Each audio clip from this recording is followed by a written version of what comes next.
Welcome to Paranormal Heart Podcast with host Kat Ward.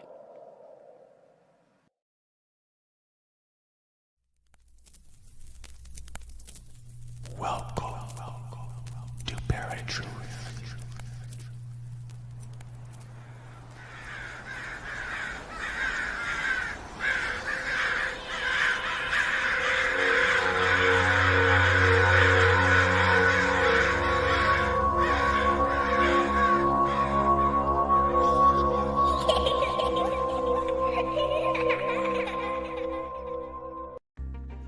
Hi, and thank you all for joining us today.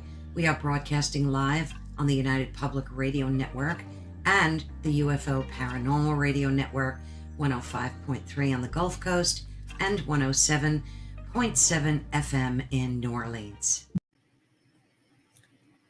The Church of Mavis Radio Show, Friday nights at 8 p.m., 7 Central, starring Jeffrey Pritchett with his co-hosts Wham and Jay McNicholas, right here on the United Paranormal Radio Network, UPRN 107.7 FM, New Orleans.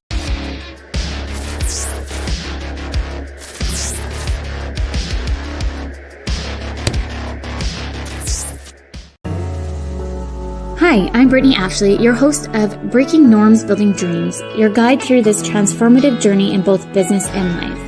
This is your place crafted for dreamers, doers, or anyone who has been told they can't. Get ready as we challenge those narratives together. You're tuning in live to the United Public Radio Network, airing on 105.3 and 107.7 FM in New Orleans. We are streaming on all the popular platforms every Monday at 3 p.m. Eastern Standard Time. Join me for a candid and thought-provoking conversation celebrating your unique journey because you are worth it.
You're listening to UFO Undercover with your host, Joe Montaldo, right here on the Paranormal Radio Network.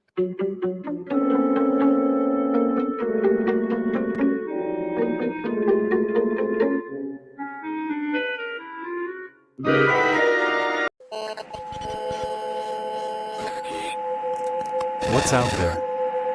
What creates the shadows in the corners or the creatures of the dark? Who are those on the other side? What do they have to say? This is the Gateway Podcast. This is not your normal style of paranormal talk radio. Brought to you live from United Public Radio Network, 107.7 FM New Orleans.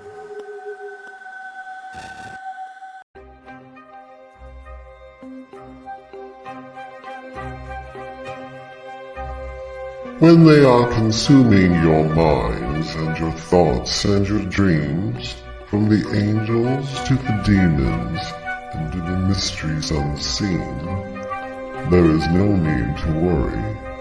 There is no need for dread.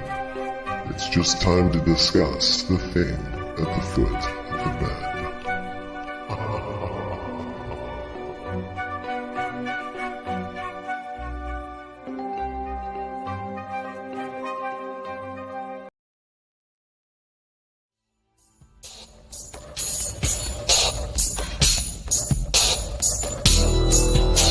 Welcome to the Outer Realm with Michelle DeRoche and Amelia Pisano.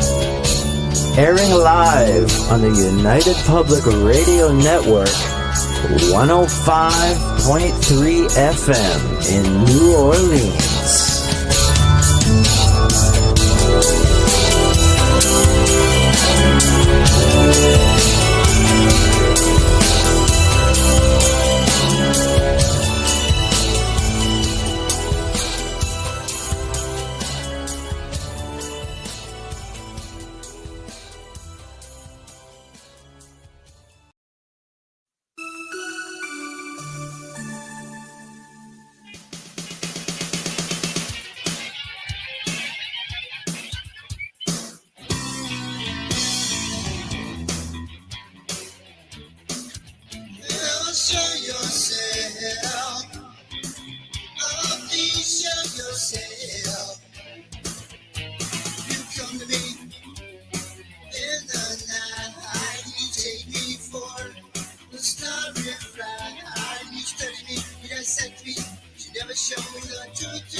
Welcome to UFO Undercover with your host, Joe Montaldo.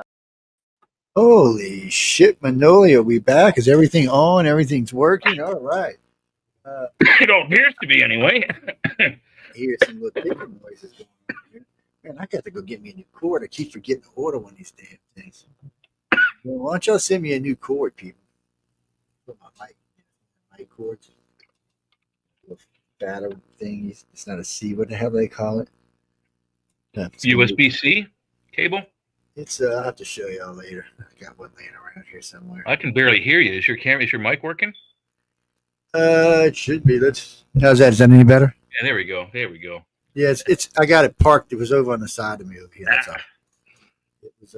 It was at standing height a little while ago, so I could talk to it when I was talking standing, and that's how I probably messed with the cord again. It's I actually found on Amazon a couple of lavalier mics. The kind that go like here on your collar. It's got like a little pin. You put it on your collar somewhere.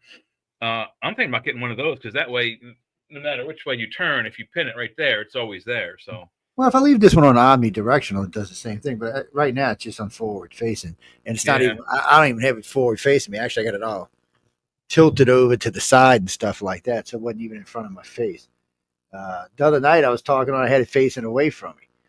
It's because the way this mic is set up, you can record from the front, the back, both sides, or all four sides.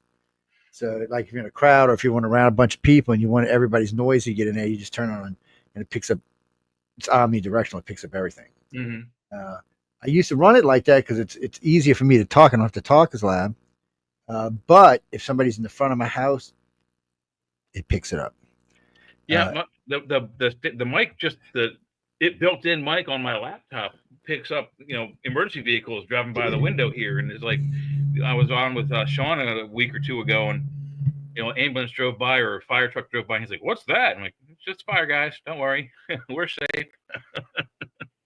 It's crazy. I guess I could get my white mic out and see if it's a mic plug or if it's a plug itself.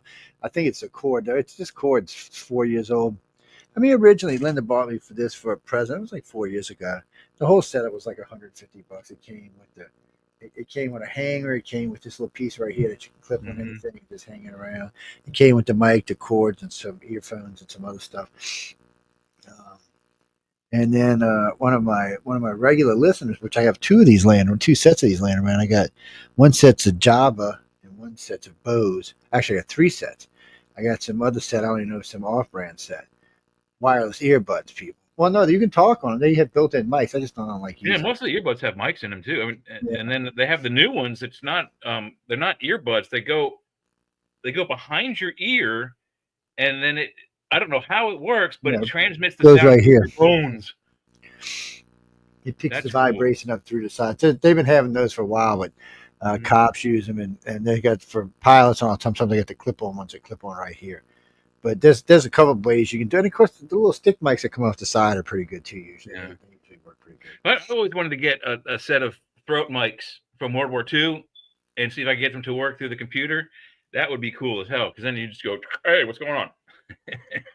I imagine they have up-to-date sets now of stuff like They that. might, I mean, yeah.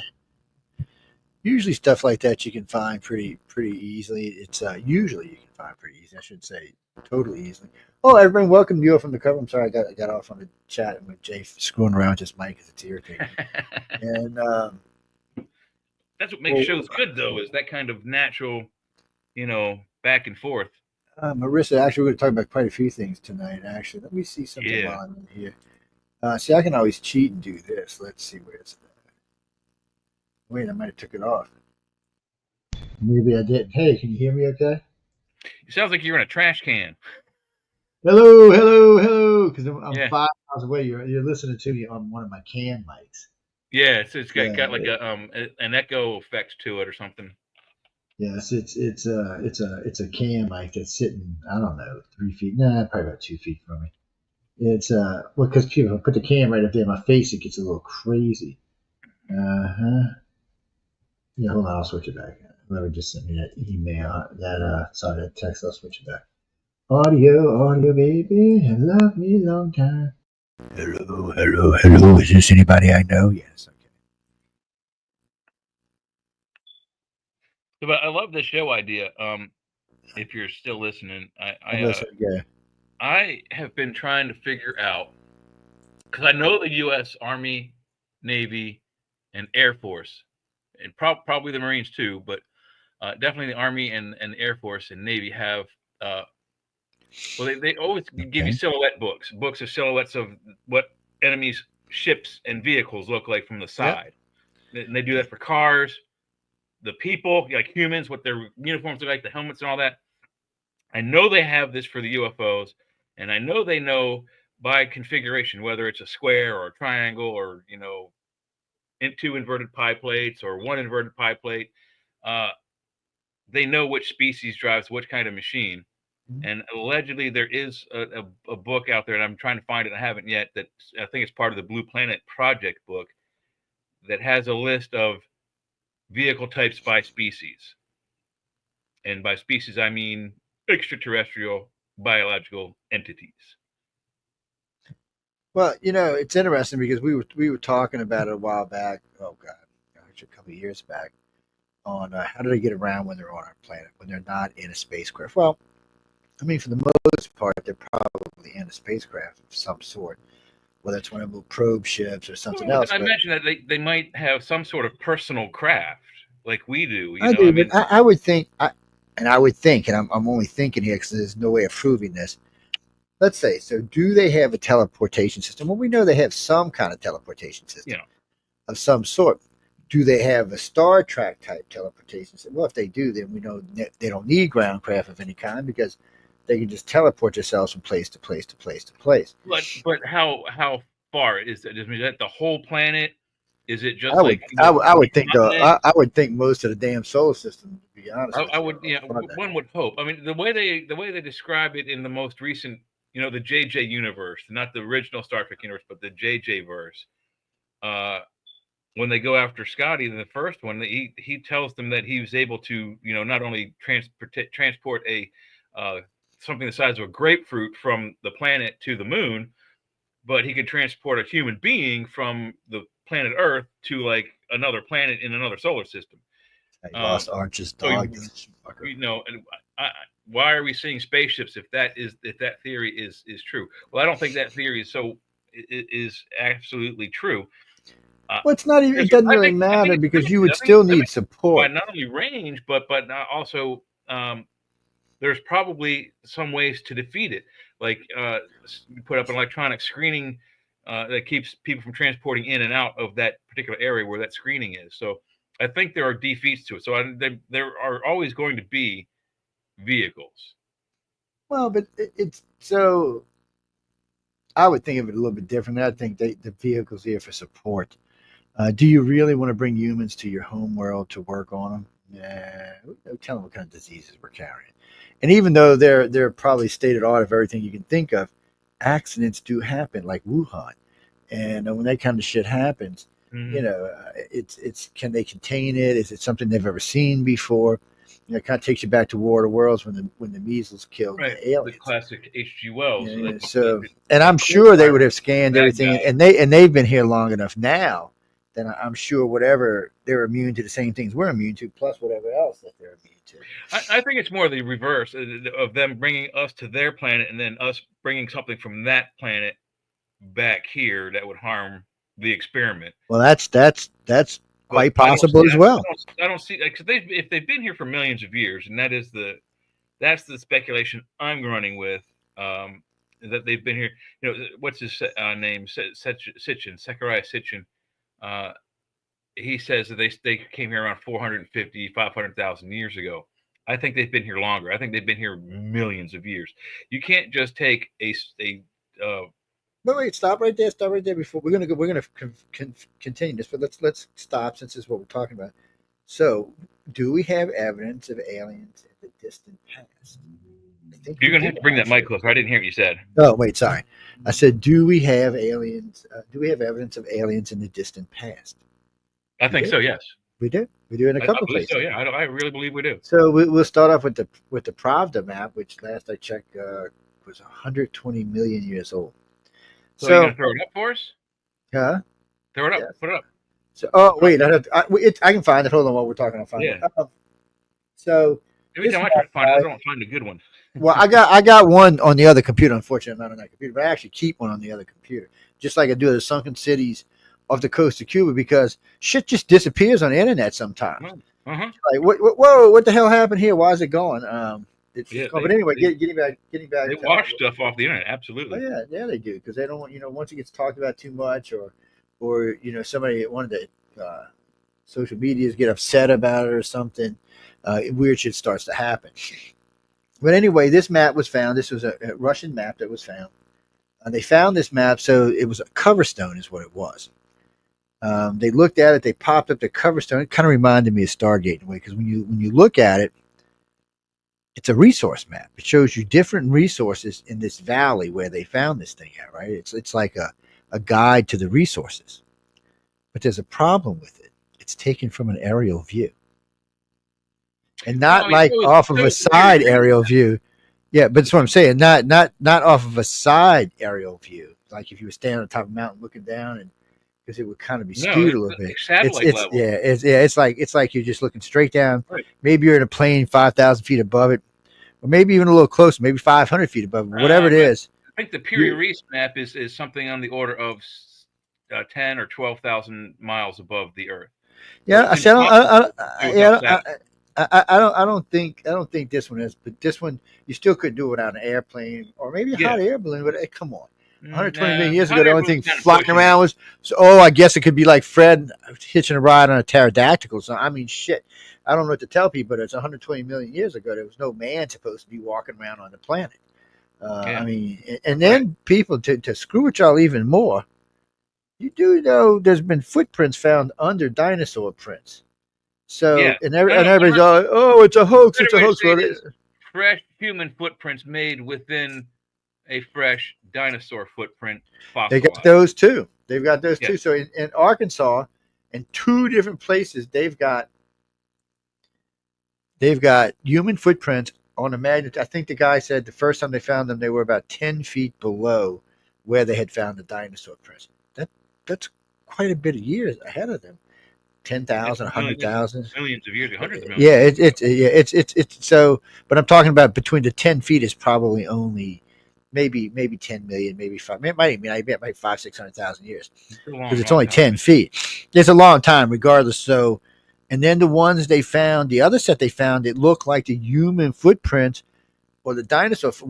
I think they said the human footprints were like stepping in the dinosaur prints when they were wet, like they were walking behind them or something. That is precisely and that was the other ones that found. Yeah, and so those. It's like they both stepped in the mud either simultaneously or right one after the other. Like the dinosaur walked by and the human. No, Jackie, we're talking human footprints. No, they didn't look like reptilian footprints or anything like that. They look like any human you've seen walking around on the planet today. Let me see if I can find that. You keep looking for the problem map. Let me see if I can That's find what I'm that doing. picture.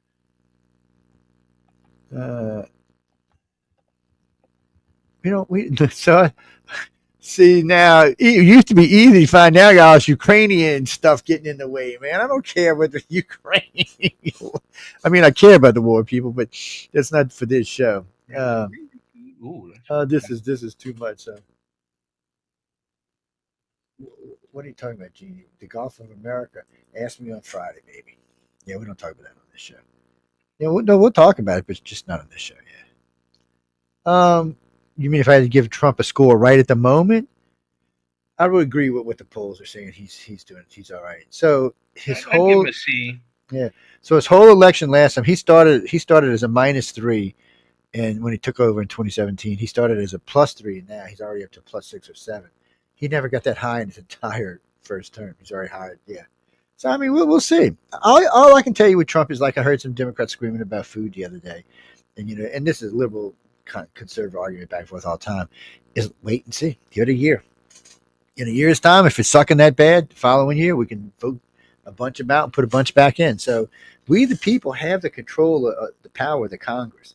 We just need to use it. And I really have to say, in the last, since Obama's second term, all the way to now, I think Americans have been trying to use the power of the Congress, the power of the House. I don't think they've quite figured out how to use the Senate yet, but they're learning how to work the House, and pretty soon, the people are taking it back. We want to be in control. It's our country. But anyway, enough about that. Besides, if the aliens keep at the rate they're going, we might not have to worry about who's running what, man. We may be sleeping the whole different world. I think the aliens' agenda is moving forward at a faster pace than they would like to, and I think we're fairly certain that disclosure is coming sooner than I think even Congress could make it happen. But because it's on their terms, not the U.S. government's terms. So there may be some surprises in the next, certainly before 2030. I think it'll happen, and if it doesn't happen by 2030, then likely none of us will know about it until we're dead. In other words, we'll never find out. Sometimes I do this the hard way. I've never found that one that's really cool, but this looks like a six-toed. Well, wow, that's a terrible picture. I'm gonna have to go back. I'm just going to share this real quick. It looks like a six-toed. 1, 2, 3, 4, 5. No, never mind. It's 5. Scratch that.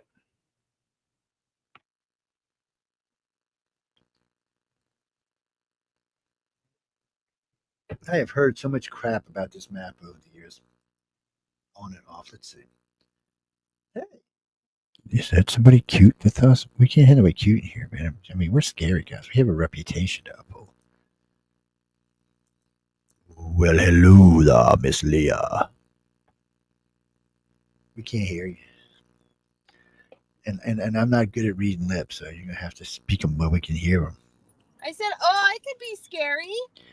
No, we don't need that. We have Jay for that. Jesus. I could be scary. Watch. You never know. Mike might show up. He can be scary, too. I could be scary. Watch. Sean's a sweetheart. Roar. Oh, my God. Don't make me stick my chihuahua on your ass. I'm just Wait, I was getting ready to pull up a map. I got sidetracked here. Okay, hold on. Share my screeny weenie. Where am I at? What am I not using? Google? What the hell did I just here do? we go. It's a terrible picture, but it has a good description. So let me see if I can get this thrown up here. Hey, Leah. Hello, Leah. Who the hell was that? Hi. No extra person in here? Let's see, River. So this is apparently somewhere here in America. That's a really small script. But anyway, I'll read what it says under the picture. It's photo 1. The main case for human tracks was made at the Taylor site, where the long Taylor Trail, over 20 impressions, bottom to top, and 2 other trails intersected a long trail of deep dinosaur tracks, lower left to middle right of the picture, I suppose. Even though the trails appeared to contain imperfect human tracks, some in each trail transformed over the next decade into clear dinosaur prints. I don't know what that means, but it sounds like they're trying to debunk the idea that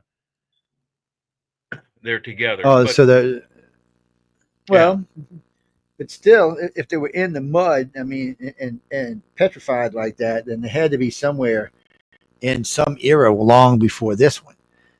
So, I can understand them wanting to debunk it because, I mean, as far as we know, there were no humans on planet Earth that long ago. Well, that was what part of my point was I was trying to make before we went on to that tangent there. You need more than 200,000 years to develop a species. And we've only been around on this planet how many years? 2 million? Less than 2 million? 2 to 4. It depends whose argument you want to take, but no more than 4. So two is I think 2 is when like Cro-Magnon, when the different species of man that was roaming around the planet. I think that's when we all started melding together and became what are we? Homo sapien now? Is that what we are? Homo sapien? Yeah, the timeline of our existence doesn't match up with our evolution. No. We should be napping natural glass rocks and making knives out of obsidians and other anthracite-like type sharp rocks. That's what our technology should be. We should not have firearms, lasers, jet fighters, and hell, we got spaceships now. We have an actual legitimate space force. What kind of spaceships are they using? They won't tell us. If you take out what we talked about a while back about if Roswell is truly where we got the microchip from, without that, there would have been no big science. I mean, no big computer boom. So there would be no AI right now. We would probably just now be discovering the freaking microchip. Well, if so, I think you had to go back a little further. You had to go back to the one that they found in Germany. The Germans got first. You'd have to stop that.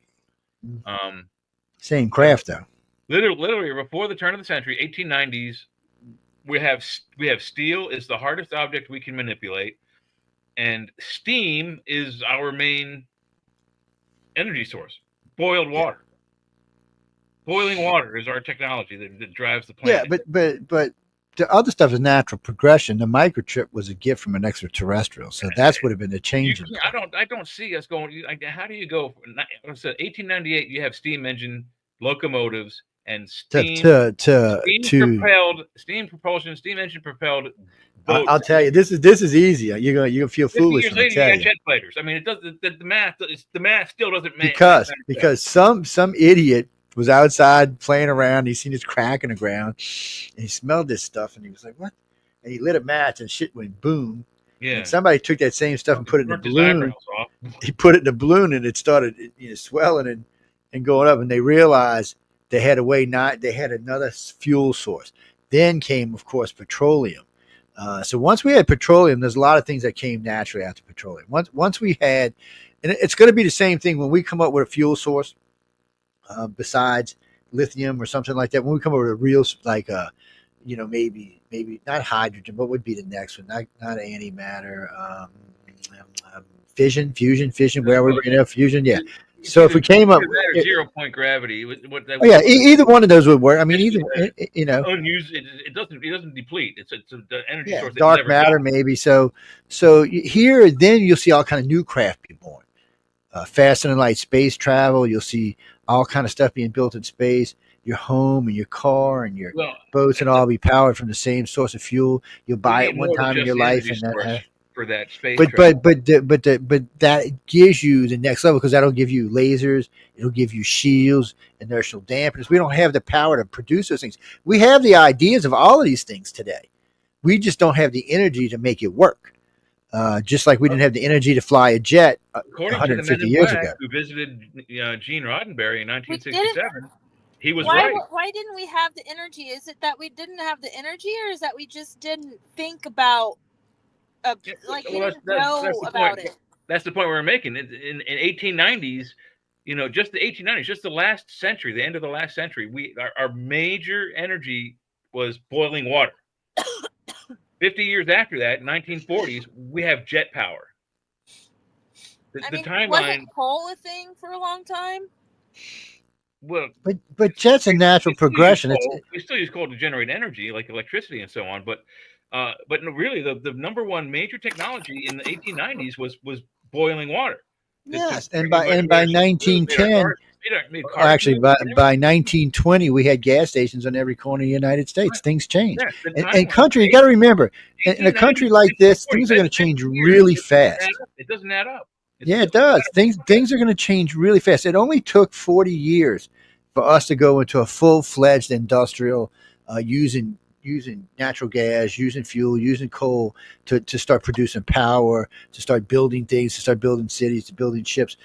It wasn't that big of a progression for us. It was just kind of naturally going along. We haven't made a leap yet. I think a lot of the concepts we have are given to us because these things were here before. I don't think we've made a leap. I don't think we've made a leap. I don't think we've made a leap since the microchip, and I don't know when the next one's going to be. I mean, AI is not really a leap. AI is just something we've been working on for 50 years. Fiber optics came out in the 70s, so I don't think there is. I really want to know how many of the viewers or listeners, like if any, play the games either No Man's Sky or Elite Dangerous. I mean, Bethesda has a new one that came out, which is like a mix between No Man's Sky and Skyrim, and it's called Starfield, but I don't know, I'd probably play that one too. But if there's anyone out there that plays any of those games, I feel like they would have their opinions on faster than light travel or 0-point energy, because those games are heavily reliant on those theories. And they're really fun games. I also just want to see if there's anyone out there who plays them because they're fun. But I'm just interested to find out how many of the viewers play those games and might have an opinion on the topic that's being discussed right now. Well, no, people, y'all want to write in? Y'all can write in. Y'all can call in. You can stop by. Yeah. Anyone out there, if you played No Man's Sky or Elite Dangerous or like any Star Wars games or Starfield, let us know. Say something. I want to know what your thoughts and ideas are on this topic we're discussing. Yes, the end of the world as we know it. So every major progression in the world had something to do with something. So most of it had to do. So like when we discovered steam, what was the next thing we did? We built steamships. Are you saying we're close to the end of the world? Yeah. No.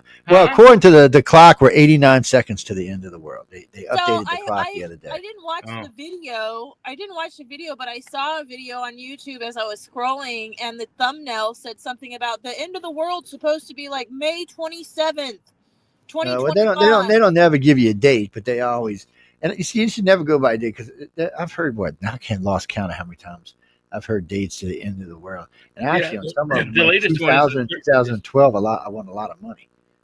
So, well, 2012, but that prophecy that shocked me because the calendar that they were talking about actually has it's a cyclical calendar, and it records I think it's a 36,000 year total like cycle, and the big hoopla about that was that that calendar stopped at the end of 2012.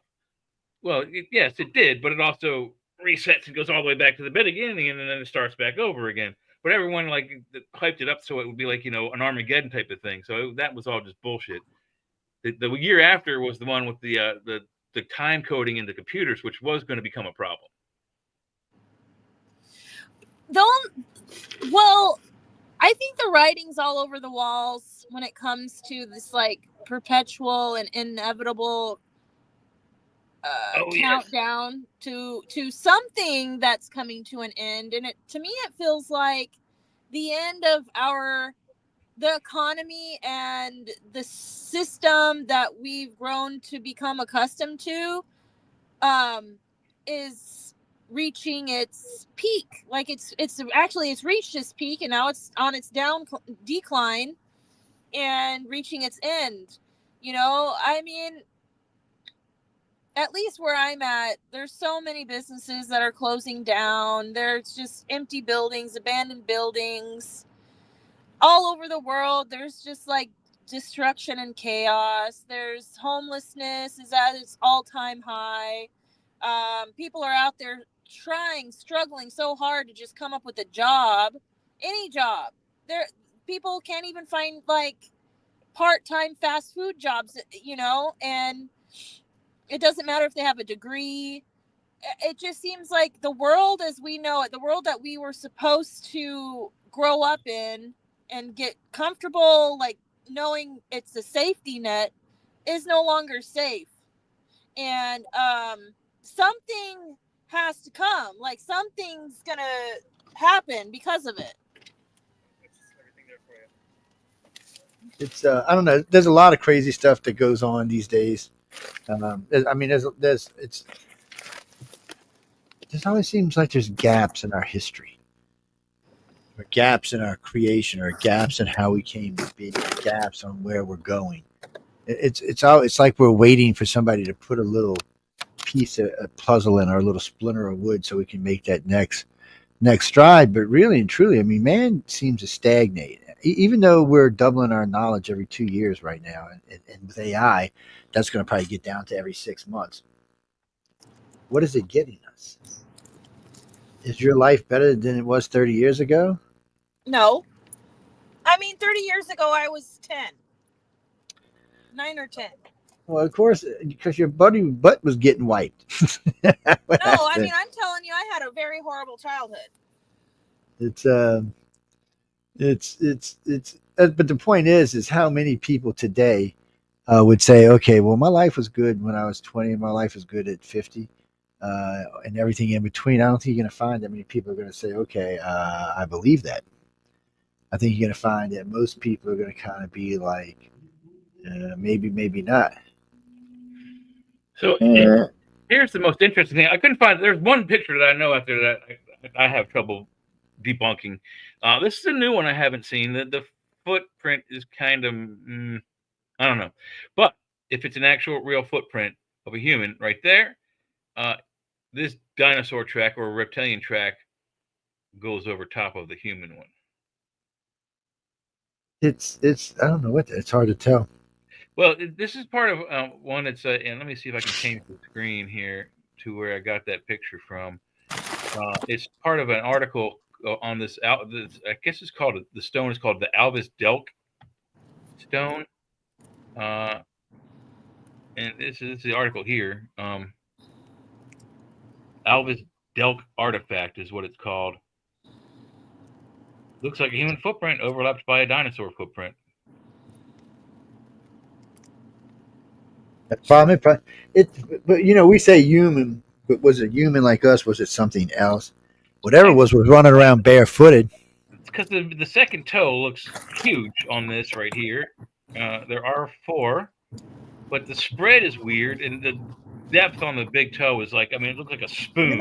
And in a way, it kind of looks like it might have been a hand, like somebody had fallen right there. Maybe, weird, yeah. Man. It's weird. Because that kind of looks more like a thumb imprint than a toe imprint. Or maybe perhaps the individual fell and their hand did that in the ground. Yeah, like a claw. Like a claw down. So I'm still stuck on this whole decline of civilization topic. What decline of civilization? Civilization's not declining. It's getting bigger and fatter and juicier every day. We're talking about types of aliens. Yummy. Got fat people in my tummy kind of stuff. Well, that's what I was going to kind of touch bases on is, there's people out there who are happy as a clam and have no idea that there's, like bombs being dropped on children in Palestine, and that there's, a meat grinder going on in the Ukraine and Russia war, and that all this stuff is going on in the economy, like federal loans are being paused, and it's affecting everyone's lives, but there's some people's lives it's not affecting, and some people just don't, like, some people just carry on with their lives as though everything's honky-dory, and it's because it is for them. Well, that's why they say ignorance is bliss. Yeah, there are certain things that I wish I didn't know. Yeah. So there are things that I'm fairly certain of, and I tell people, but when you weird or insane, but I'm fairly certain of what I think is true, and I don't want it to be. There's no way I can get the information that's in my head. I cannot get rid of. But what are you going to really do? Make yourself miserable? See, what else can you do? You have to just. Well, and some things, I always look at it the same way. If there's something I can do, I'll get involved. Now, we do radio, and we have a pretty good big listener audience, especially on Friday nights and on Saturdays. We're reaching between the 2 nights, it's almost 7 million people. So we can affect some not really change, but maybe get other people to talk to other people and get a snowball. So on those kind of nights, it's worth talking about it. But there's some 7% stuff. 7% of the population of the planet, 7 million. So good. That's a lot of people. Yeah, between the 2 shows. Yeah, I thought it was up to 9 billion already. No, the planet is right at 8 billion. It's right at 8 5 or something like that billion. I don't think it's that much. Yeah, you see, that's what's screwy with me too. 1% or something like that. It's a small number. Just recently they changed it back to 789 or something. Then they went to 81. So I was like, you know what? We'll just wait. There are some active wars, so yeah, population decreases. So, but we get the middle of the census coming for the world, so we'll find out what the population is anyway. Do you think that the point of these wars is for population control? No, indeed not. No. World wars are for population control. World wars for population control and dominance. No, this is just for plain being a douchebag. I heard a theory that we actually are experiencing World War III. It's just not active. Like, it's like happening under the radar. It's happening in cyberspace. It's happening there's been through speculation we've been in a war with the aliens for about 50 years. Cold War. Yeah, it's more like we're kind of sitting and watching. See, there's so many things going on, because when you add aliens to all this, then you have to stop and go, okay, because there's no real wars going on. The Ukrainian thing is not a war. If it was a war, Russia would have just rolled in there with 2 million troops and all of its tanks and jets and planes and just wiped them right the fuck out. Was Russia of World War I, if they were in charge of Russia right now, they would not have just whatever. It wouldn't matter. It wouldn't matter who it was. They would have boiled over all their troops. They would have gone all in, and sent everybody in. And anyway, he basically called it a police action, but still the wrong topic for tonight. But he basically did the same thing U.S. did in Vietnam. Just. So, and he's having the same problem too. But yes, he's Jackie, there's a lot of UFO sighting in Russia. Well, there's a lot more UFO sighting in Russia right now, but that's because you don't know what everything is. Sometimes a rocket, people might get it wrong, or a drone, they might get wrong. But there's still And there has been UFOs increase over reported. Warzone, so we know that. They have. There was a Russian pilot who defected a couple weeks ago. He talked about, and they actually said it was the reason he defected. He defected to the not the EU, to London. Well, to England. Sorry. Anyway, he got there, and one of the reasons they asked him, he said he kept seeing things, high flying things above them that looked like they could easily take them out, and they couldn't even get close to them. And they were wondering if this was some new U.S. weapon that they were just watching us with, that they might, or maybe something that Elon Musk was deploying. He said whatever was scared the shit out of him. Excuse my language, people. Scared the doo-doo out of him. So it's. He said he's not sure what it is. He said, but he didn't want to find out either. So, and I don't blame him. I wouldn't want to find out either. The aliens are here for whatever reasons they're here for. One of these days, hopefully there won't be any real wars going on. I mean, so we're not dropping nukes on anybody's heads or sending millions of troops at a time out. Well, who wants to go to fight with Trump? Trump's going to go all in. See, that's the problem. Do you really want to fight with Trump, people? He's going all in no matter what. He's going all in, so you might as well just know a lot of people are going to die if you screw with him. So listen, Russia already said, we got to get back to the UFO thing, but Russia already said, Putin came on television, not in his own country, and said, if Trump would have been president, this would not have happened. His own words. He said that.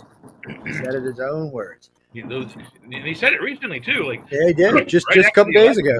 Yeah, no, it wasn't even that. He said it again. He said it again just a couple of days ago. He was being honest, and he's just letting people know. Now, on another weird note, he said he saw a UFO. Don't all the bombs exploding all over the planet have an effect on overall rise of the global temperature, even ever so slightly? Why? No, I mean, the truth is, there's a lot of people out there that are going to gripe and moan about what I'm going to say next, and that's okay because the science just doesn't prove that we started global warming or climate change, if you want to call it that. It's a natural process that this planet has had since the atmosphere formed. It has nothing to do with us, and we have little to no effect on it. That includes bombs, cow farts, and our vehicles.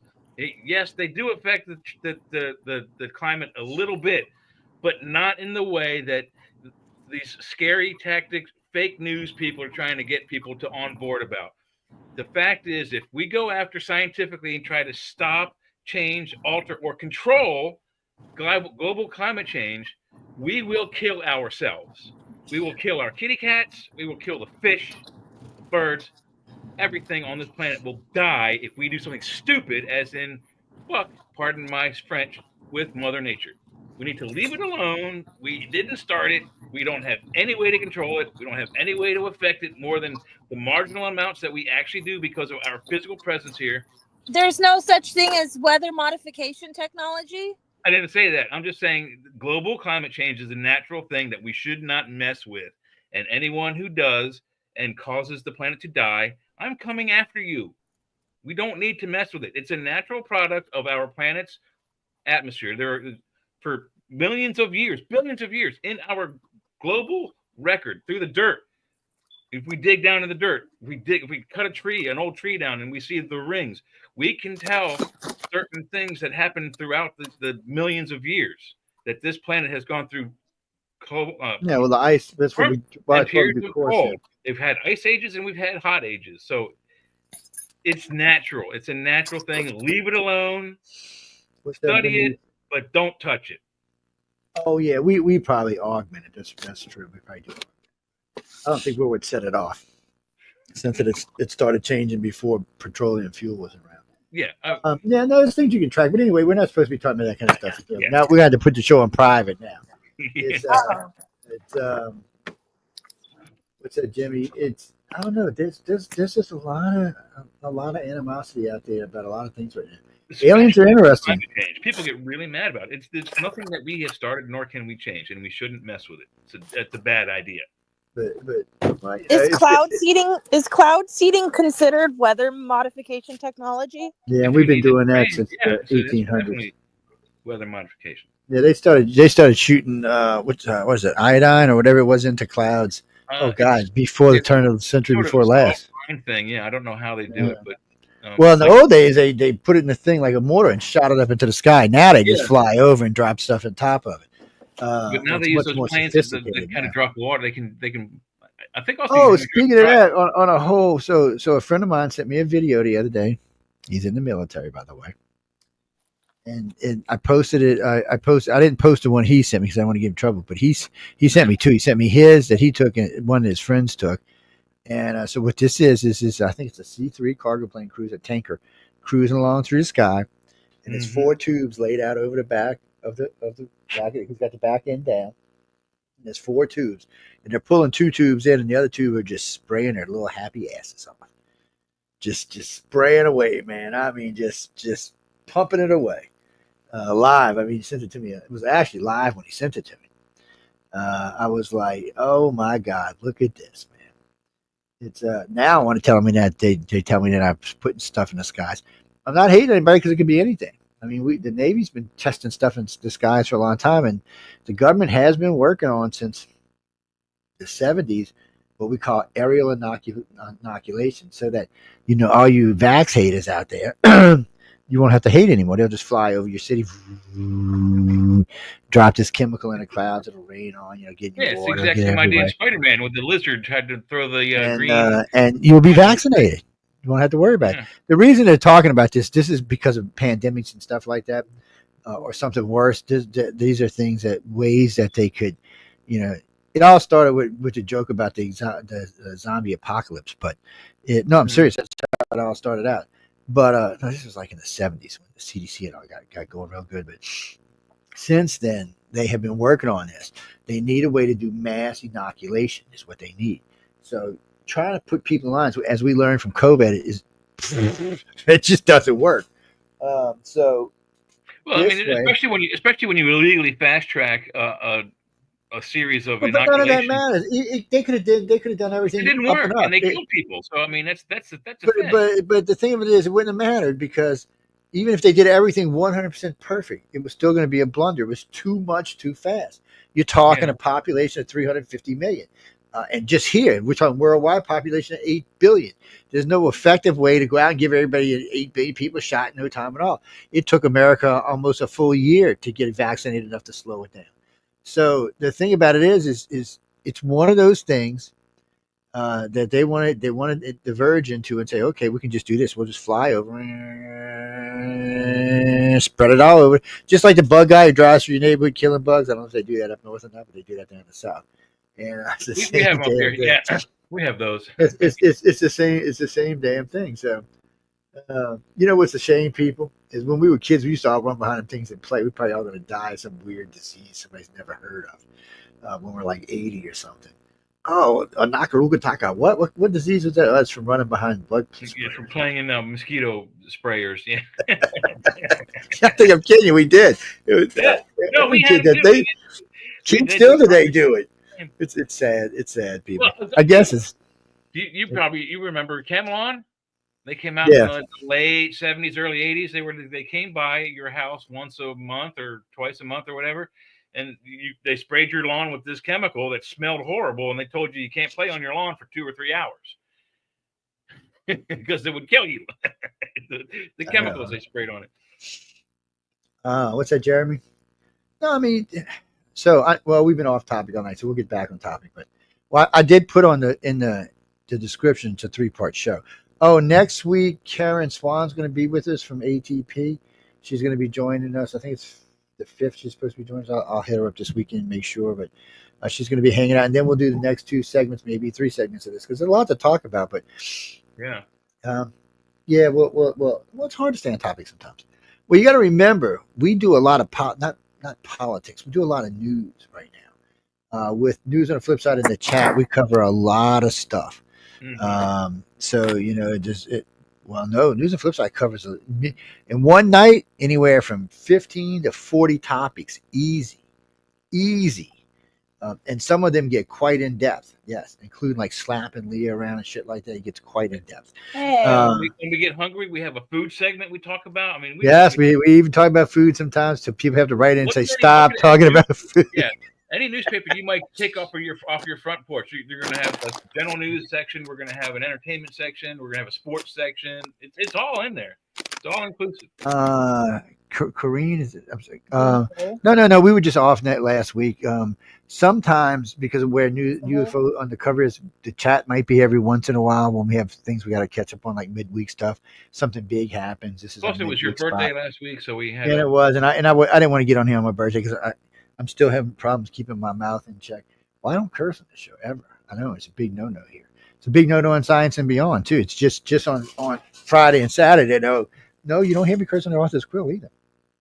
Just on the chat and news on the flip side. So like stress release for me. And John Goodwin keeps you in check on that. That's right. That's part of John's job too, man. Make sure Joe stays on track. It's he's a great coach. He's a lot of fun. But what's that? Author's Quill is on at 2 o'clock on Saturday is my time. I don't know what time. Yes. Now Dexter has showed up in the house. Yeah. People. Now I'm telling you before he gets in here, so he can't hear you. Look, don't with Dexter. I can't curse on this show, but don't. Who's Dexter? Oh, Dexter, man. Hey guys, what's up?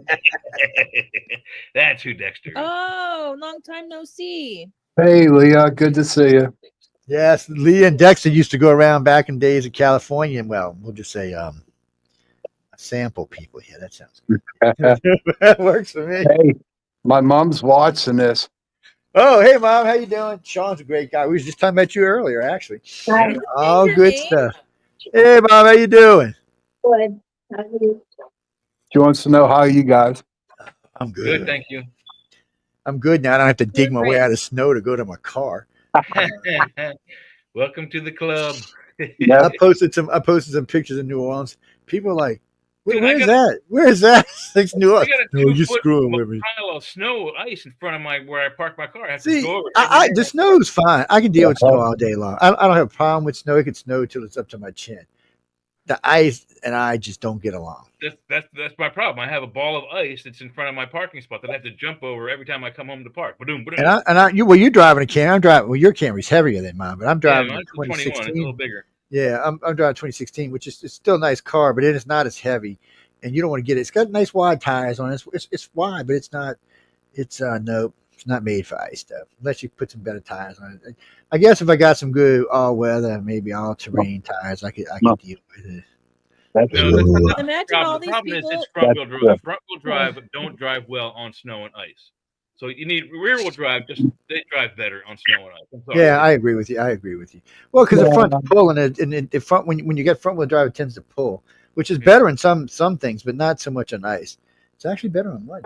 Hey Joe, come up to Pennsylvania, buddy. We'll teach you how to drive in the snow. Yeah, I can drive, and it's not. Look, I've been on interstate in blizzards at 80 miles an hour. It's 90. Yeah, get this. I'm coming back from DC. I was lecturing at the X conference. My second or third time. So I think it was 8 or 9 X. Anyway, a friend of mine lived in West Virginia, so I was bringing her home. We're cruising along. Lynn and I and another friend of ours, we're cruising, and I'm driving. It's come on. It's springtime. It's nice outside. Cherry blossom. All of a sudden, dude. I don't know where we were. It starts snowing sideways. I'm like, what the hell is this? And I mean, it's sideways. I mean, I'm watching these restaurants. Well, if they're not slowing down, I'm not slowing down, man. So we're all cruising 90. Ooh, it was too much. I said, if they're going to cruise, oh, he'll be back. If they're going to cruise, then I'm cruising with them. If we're going to die, we're going to all die together. Imagine all the people that moved to the South because they lived up north for so long and they got tired of the snow and ice. And so they moved to the South thinking, finally, I'm getting away from all the snow and the ice. And then good. And then this is their first winter in the South. I know. I got a good friend of mine from Alaska. She bitches all the time. She's like, Joe, you know where I come from? It averages 38 below, like 8 months out of the year. I'm like, yeah, okay. She said, it's cold, Joe. I said, so why do you have a jacket on? She's like, well, what do you mean? I said, well, you wearing a jacket? She's like, it's fucking cold here. I said, it's 50 degrees outside. She said, it's 50 degrees with 90% humidity. She said, every time I go outside in the wintertime, I feel like I got to go inside and dry my clothes. She said, I noticed after you're standing around outside for a while, it starts to get really cold. She said, when I'm at home, or where I used to live, she said, I could stand outside all day and it just the same thing. She said, here, even though it's getting warmer, she said, when it feels like it's getting warmer, it feels like it's getting wetter. She said, how do you live like this? I said, first off, you notice most of the people walking around this town are wearing windbreakers. They're not wearing heavy coats or jackets. They're wearing windbreakers just to keep the liquid out off them. Because as long as you can keep dry, it doesn't feel, especially if the sun's out. If the sun comes out in the south, as long as we were it's, talking about that at work the other day. If it's 5 degrees outside, it's not that bad if there's no wind. As soon as the wind kicks in, that 5 degrees feels like negative 168, and it's like, yeah. And y'all get that burning wind. Y'all get that burning wind chill because one, you don't have as much humidity as we do, so it kind of burns you. It takes 20, 30 degrees out of the actual physical temperature in the air. If it's like 30 degrees, the wind chill can bring it down to like negative 10. Yeah, I didn't experience below zero temperatures until I went to Kentucky. Oh God. Yeah, we had a cabin up there. I'm going to throw this question out there, guys. Do you think the aliens and the ETs are causing all this snow down in New Orleans? Did you get probed down there, Joe? No, but if they are, they need to send it more. No, but I do think that they had something to do with the mass fog, thing that happened. There was like fog all over the country, but when you shined a light, that wasn't fog though. I don't know what that was. That was nasty stuff. Whatever that was. It wasn't more like fog. Smoke. It was something else because it was like leaving a residue on stuff. Yeah, it was more like smoke or something mixed in with the fog. See, down here, I mean, just 2 times a year down here that the fog's so thick you can't see your hand. Area inoculations you're talking about. Could be. So I mean, and that's another thing. That's actually a good point you brought that up. So if you live in a place that does get a lot of fog, they could fly right over, drop that stuff in the fog, it would just settle in there. You're walking out there, you wouldn't even hear them up there. They just come over, do their little contrail stuff, chemtrails, and all the fog would be contaminated. You'd be walking around breathing like it's nothing. That vapor would be going right into your lungs. Everybody you touch, everybody you're around, everything is exposed to it. It's all touched, and since it's liquid and wet, it's seeping into everything. Your plants, your dogs, your kids, your cars, everything. It's a good way to spread something around, or it could be a disease, could be a cure. It could destroy a particular plant or vegetable from as a staple food in the area. Like it's I don't know, but it's freaky weird. It really is. Who knows for sure, but it's weird. And somebody asked me today, is the weather different? So for us, my friend just gave me trouble about global warming. I said, well, global warming doesn't exist. He's like, why? I said, because it's gotten quite a bit cooler in the south. I mean, really, before Katrina, the 10 years before Katrina, we had unusually cool summers, low humidity, 90 degrees, but with no humidity, it doesn't feel that hot. And then we had Katrina year, which when we're going to have a bad hurricane season, when it's so hot that by the time you walk from your door to your car, you're sweating. It's going to be a bad season. And when we're running into August, and it's close to the end of August, and we're still at 98, 99 degrees, 98, 99, one's coming.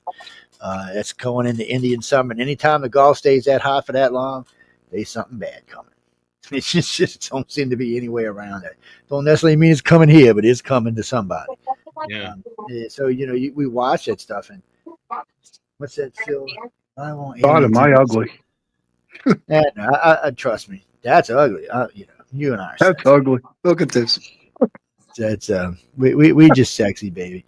It's who was that? Corinne or Rianne the other day saying, "God, y'all so sexy on news on the flip side." I was like, who? I want to know who she's talking about. And she's like, all of y'all. Who are you talking about? Yeah.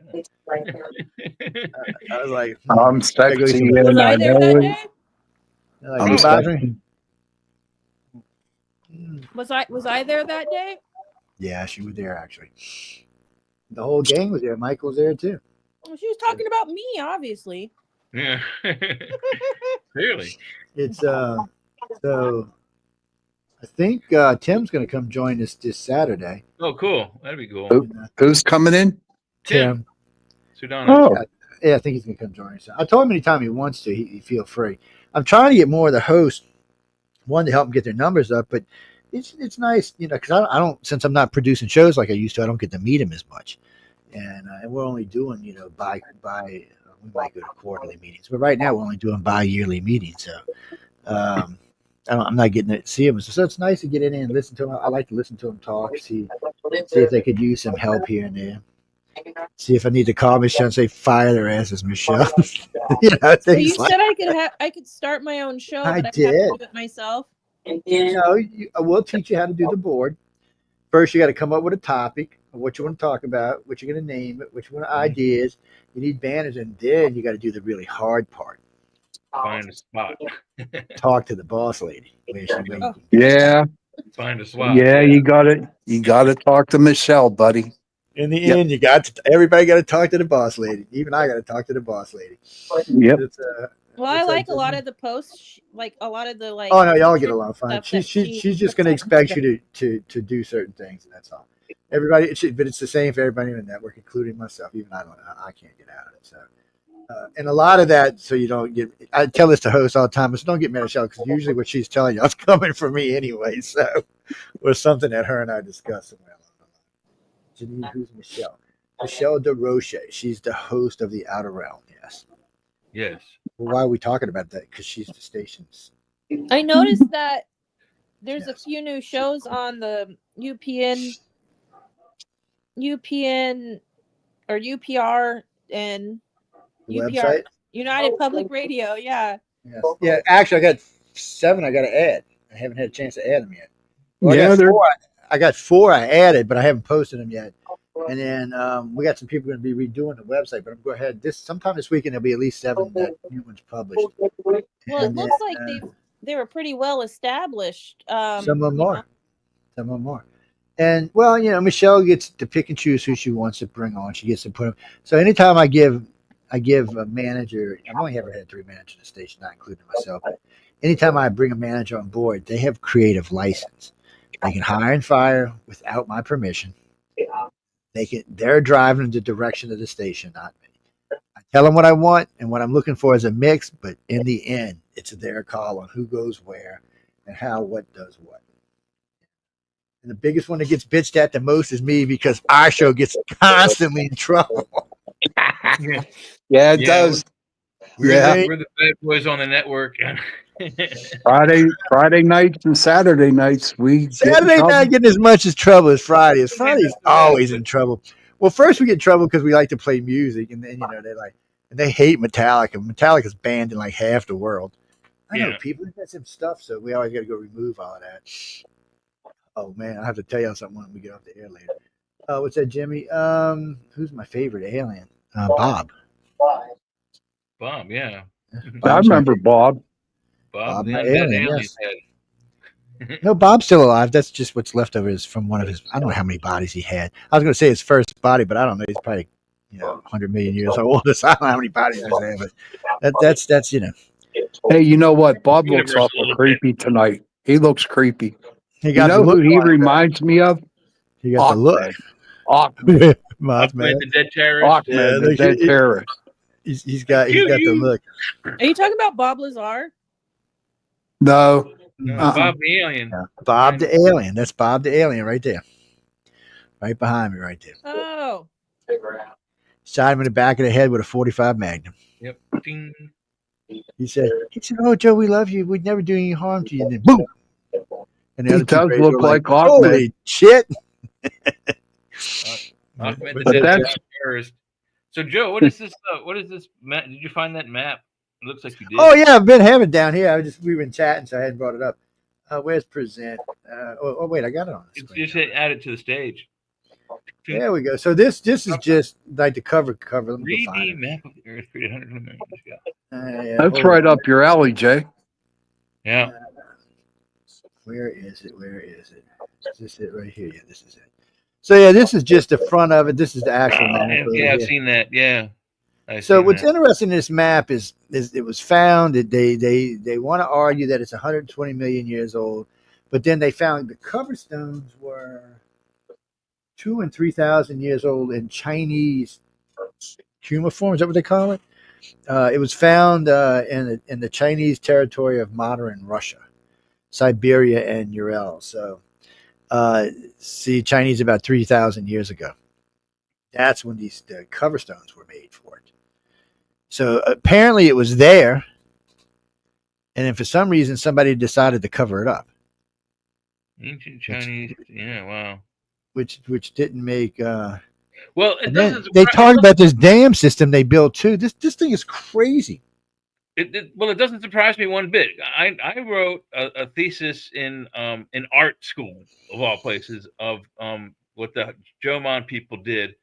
They created a rope pattern that you find on most of their what they call ding. It's a brass vessel or a three-legged kettle. Really, it's what they're known for. But the rope pattern they designed goes all the way across the planet, and it goes through the Pacific Basin first, then across the Americas, and then into Europe, and then the last place you see it, where it's most famous, is in any Italian restaurant. You get one of those paper placemats in an Italian restaurant. It's got a little L-shaped rope border that repeats all the way around the edge of the placemat.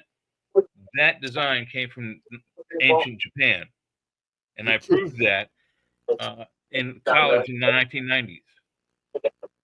Seems like a lot of stuff is getting proved in the 90s. I mean, it's kind of was a strange decade.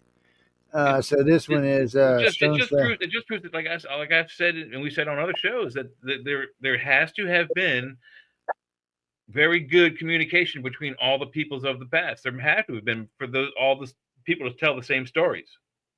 Well, yeah, I mean, some of them get moved around as time. That's how you why some of them get changed. And whatnot, but the basic basis of the stories are identical, and it's almost impossible for the same legend to happen all across the planet in remote places unless everyone was talking to each other or saw it all at the same time. So this was 120 million years covered with the relief map of the Euro region.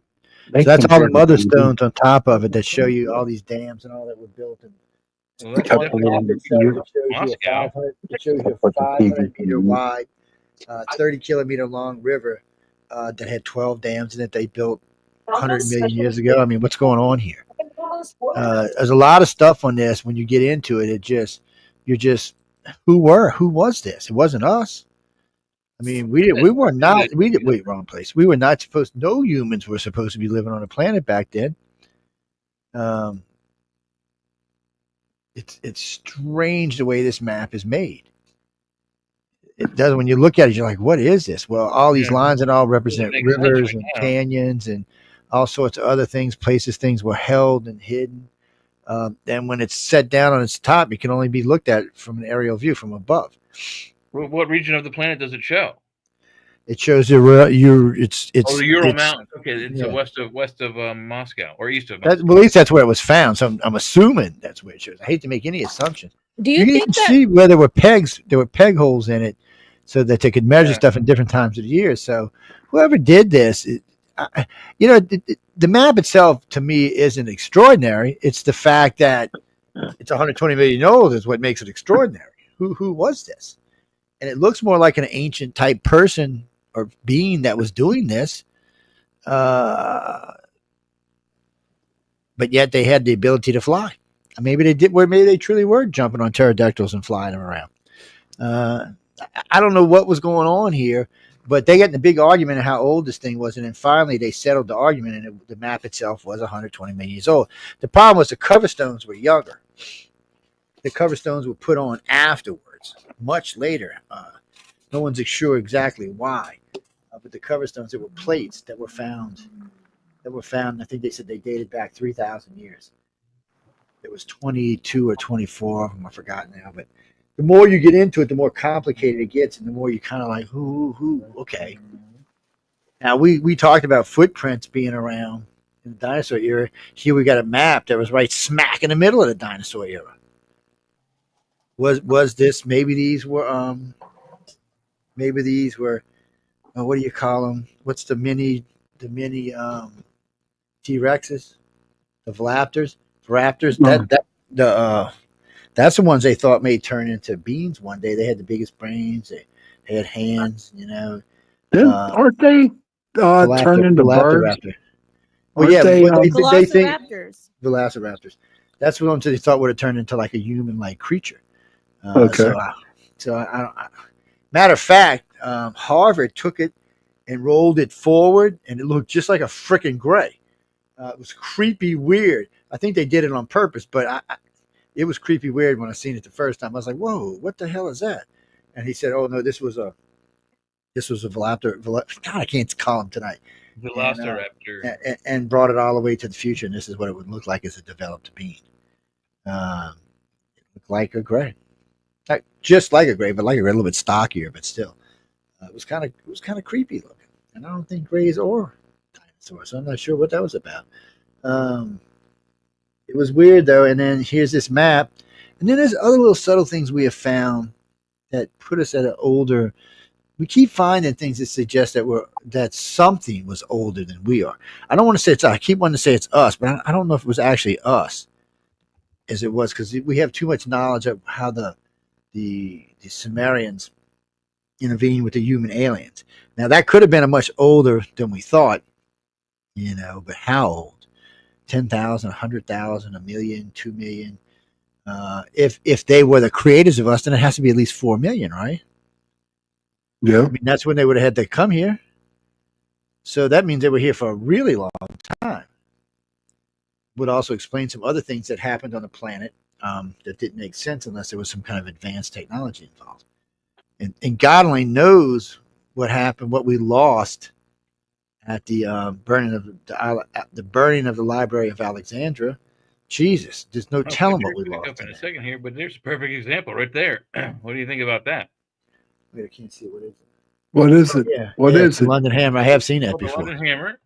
It appears to be either a miner's pick or a miner's hammer, embedded in 100 and something million year old stone. And I'm not sure what this artifact is next, but maybe it's something found in the same layer of depth where this was. But this was embedded in rock, which is impossible to do. Yeah, they call them oparts, out of place artifacts. Yeah, that's what they call them, out of place artifacts. Oh, wow. There have been lots of stuff found in coal, little cogs, little wheels, jewelry, all sorts of stuff that coal takes a long time to compress, millions of years. And you're kind of like, well, okay, where'd this come from? So someone was standing over like a pit of some kind, maybe not a lava pit, a tar pit or something, and fell in or lost something of their own in there and showed up somewhere else. Or someone was working on their spaceship. Well, we don't need this cog anymore, Johnny, and threw it over into tar pit. I mean, what the hell is going on? Where are these things coming from? And what's weird about it when you get into oparts is they're staggering in time zones, from a few million to several hundred million. So you're like, what the hell's going on here? And then it depends who you want to believe on. When did life really start on Earth? I mean, I'm not talking about amoeba life. I'm talking when did the first creature start walking around Earth? Was it 500 million years, 700 million years, 1 billion? There seems to be a big argument about that now.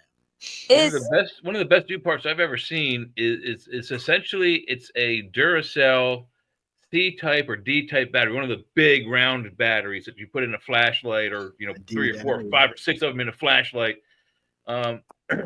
It's one of those, like, completely inside of a rock. Then they cut the rock. When they found the rock, they cut it in half. They thought it was going to be a geode, and when they cut into it, there's the inside of what essentially is like a lead cell battery, like what we would use to put in any one of our toys.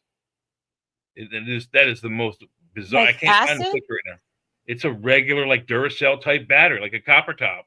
Because they took the two halves. Once they cut it in half and realized there was something in there that wasn't normal, they x-rayed it, and then through the x-rays, there's the two halves of it's a Duracell battery. There's no other way to describe it than aren't one those of those little batteries full of aren't they like? I've never dissected a battery, like a double I'm talking A. a battery that's like this tall and like that big around. Is a regular battery kind of hollow in the middle but filled with like battery acid? No, there's metal and shit and stuff inside of them. Most of them are a lot of them now just have a core down the center and are just solid acid. Well, it's not even acid; it's something like acid. It's just Then how do some of them get corroded and like stuff leaks out of them? Chemicals inside of them, electronics. Because they have a chemical reaction. That explode. The batteries themselves actually explode. Yeah, it starts air, something starts mixing with whatever the reaction is. They begin to swell, and then it bursts the whatever metal is that's on the outside of the battery package. So this map is showing this entire region behind it. But it was done 100 million years ago. Who the hell was making maps 120 million years ago? I want to know who it was. I'm just aggravated at this point. want to know who this was. Why they felt the need to make a map. So what. when was the first human supposedly like when was Lucy? 4 million years ago. Okay, so the human species supposedly 4.7 goes million only years, I back think. to 4 million years, but there's technology and like evidence of intelligent life from 20 million years ago. No, this is from 120 million years ago. Okay, even more so, 120 million years. You know what's funny about that? Around 120 million years, I think dolphins might have still been upright walking animals. So maybe it's 200 million years. Yeah, sometime in the past, it's dolphins were crazy, upright guys, walking animals. and Leah, that how can you? I just it's so hard for me to see 200 million years ago. Do you know where I'm getting at with this? No, it's hard to imagine. Yeah. Also, I'm not 100% Paleontologist. sold on the fact that Lucy is a direct descendant of human beings. Like, there was studies showing that she was just a regular old chimpanzee. She's a bitch. No, she was a little bit more advanced than a little chimpanzee. Like, she had the same size brain as a chimp. So, but her head was shaped differently. That's what made him the next step. But not the next step. There's still a missing step, by the way. There's still a missing link for humans, from apes to humans. There's things that bring us close, but nothing that actually makes the leap from ape to human. Did you guys watch the Mel Gibson thing on Joe Rogan? Oh God, no! I can't watch it. We can't even talk about that on the show. You gotta say that. No, not tonight. Mom's you gotta here. say it. You gotta say that for Friday night. That's not a topic for this show. You have to remember this show is PG-13 rated. Friday night is as far R as you can get it, with a couple of X's at the end. So is Saturday nights. Both those shows are for adults only. It's why they're late night shows. This is an early night show. They actually have kids listen to this show. I know, because I get parents that write to me from time to time. Joe, watch the language. I said, I'm not cursing. I don't curse. Has anyone seen this? What is a turtle? Oh, that is not a turtle. Rhinoceros. Oh, what do they call Triceratops? I see it now. It's got a saddle and a dude with an axe or peace pipe. But it looks like he has wings, dude. It's like a tomahawk dude with wings. It's got tomahawk blowing out smoke. I smoke them dope with you. Triceratops would be the ultimate armored battlemobile. Back in the day, it would have been. Why would a human draw this? This never happened in history. Well, there have been times when especially in Africa, there's been a couple times when they thought they've seen things like this. And then let's not forget about Nessie. Mbembe is the African cryptid that is allegedly perhaps Brontosaurus, perhaps Stegosaurus, something of that nature. Didn't the white rhino just recently go extinct? Perhaps, which would be an amphibian. No, I don't think it's extinct. I think there's still a couple laying around here and there. But yeah. They've also been having a lot lately. There's a lot of white deers have been. Yeah. A full-on school of plesiosaurs have survived the extinctions. Probably several other large creatures like what's the megalodon? I'm sure there's some of those in the ocean, and probably lots more. And they're way down deep, not all the way deep, but pretty deep, deeper than we usually go. Lots of stuff on this planet. Oh, we know that's where the giant we would not have depicted this creature like that, particularly because it has a design on its skin. When we thought they would have been more like reptilian, when now we're pretty sure they have feathers and artwork and fur even. Can you imagine drawing that? Wow. Yeah, Can why? you imagine drawing that? That's why crazy. Would you do that? I mean, there's more of them. There's others of them. Let me see if I can find you another one. That looks like a carving. The Triceratops would have been like a reptilian it's in skin. a pottery, I believe. They're clay pots. Here, look at this. Let's see this thing. Oh yeah.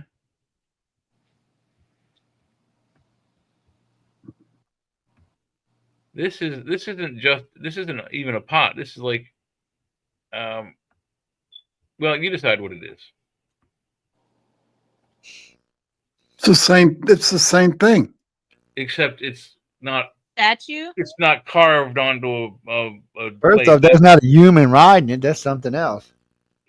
That looks like something out of what was that? Was that movie Lost? Yeah.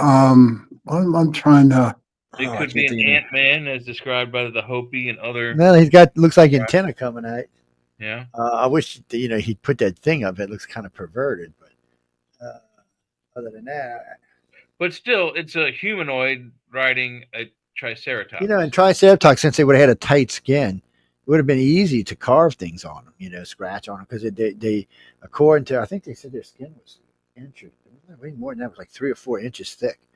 It was thicker than a whale skin, so it would have been hard to penetrate, hard to we're puncture. Also fairly certain they had patterns too, like there was color patterns, like there. Oh, I'm sure there was. Why can't the dinosaurs see more? I mean, I think it would be cool. As long as they didn't eat people, yeah. According to the Greys, there are several planets in this vicinity that are in the dinosaur stage now.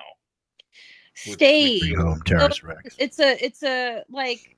It's an evolution, yeah. It's a natural progress. Inevitable that will cease to exist at a certain point. Correct. No. The only reason they ceased to exist here is because someone guided a rock here and blew them all up. If the rock wouldn't have came, dinosaurs wouldn't have went anywhere. So they would have evolved into something else, but they wouldn't have went anywhere.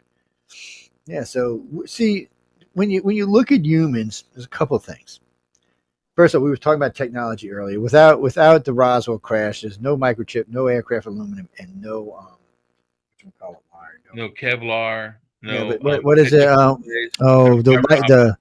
No fiber optics. There would have been fiber optics. We don't even know when that would have been discovered, even if it would have been discovered. So we don't even know technologically where we. Well, but there's also not only we have that, we have the idea of remotely controlled by the brain drones. Yep. And then we're going to go back. We're going to go back all the way back to Library of Alexander. Boom! Set us back. I don't know, 5,000, 10,000, 15,000 years maybe. We don't know what knowledge was lost to us there. Because we don't know how much data, because we don't really know how old man is. We know it's older than 6,000. That's what we were all taught in school. We were only 6,000 years old. We know that's long enough for sure. We know that man's been around for at least 15,000 in an intelligent form. Probably much longer, but we know that because of the tsunamis and stuff like that in the cities that have been found recently. So we know these things. So what's to say that we're not much older even than that? They're putting us at 4 million years because of Lucy, but we don't know, and we don't know how long it took. So there's 8 billion of us today, and 1800. I ain't got nothing in here. At 1800, what's the eternal cycle that just has no beginning and has no end. Well, it doesn't have no end until the universe goes. It is a cycle. So look at it like this. This planet will die. Yeah, but we're all star stuff. So even when this planet dies and everything in its solar system dies, it's going to be sucked up. It'll become a nebula itself. It'll be sucked up into one, and eventually it'll start creating stars again. And then well, I'll be dead. No, you won't. You'll just be living on some other world. Picture the universe. You'll be Sean of Alpha Prime or some shit. Growing, everything is fluid. God told me one day, he said, "Look, you stupid humans, you don't get to come home until you've lived on every planet in the universe." And I just looked at him. So what you're telling me? You kicked us out permanently? I mean, come on, man! You're never going to get to see every planet in the universe. Wouldn't that take like billions and trillions of years? Unless you can become like Paul Atreides in the Dune series of novels, you can be everywhere at once, whenever you want. Yes, but see, right now, if we were a spacefaring race, I mean, a real spacefaring race like a Star Trek race, you could probably visit a couple hundred planets each lifetime.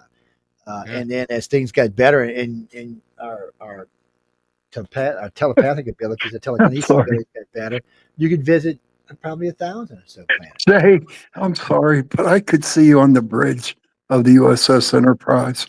Actually, my ship is the Lexington, but it looks just like that ship. Yes, I would love to have one of those. Seriously, dude. Absolutely. The second box, the box directly below the Stormtrooper, that ship is the Enterprise. Mine is called the Lexington. There were 12 of them made. Jay is Spock. He is all, man. Jay, you're Spock. She's a horror. Oh, he's Scotty for sure, man. Yeah. I want to be Data. You can't be Data. Data, not Data. Data. We're talking. We're using the old. If we go to the new Star Trek, Sean can't be Geordi. That's for sure. That would just look funny. Yeah. Let's see. I guess we could make you. If anyone's Geordie, it's me because I'm actually blind without these things.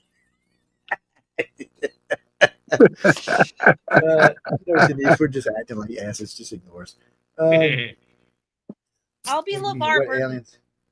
Okay, we'll buy you one of the things to put over That's your who eyes. Geordie would be. That's Geordie. Yes.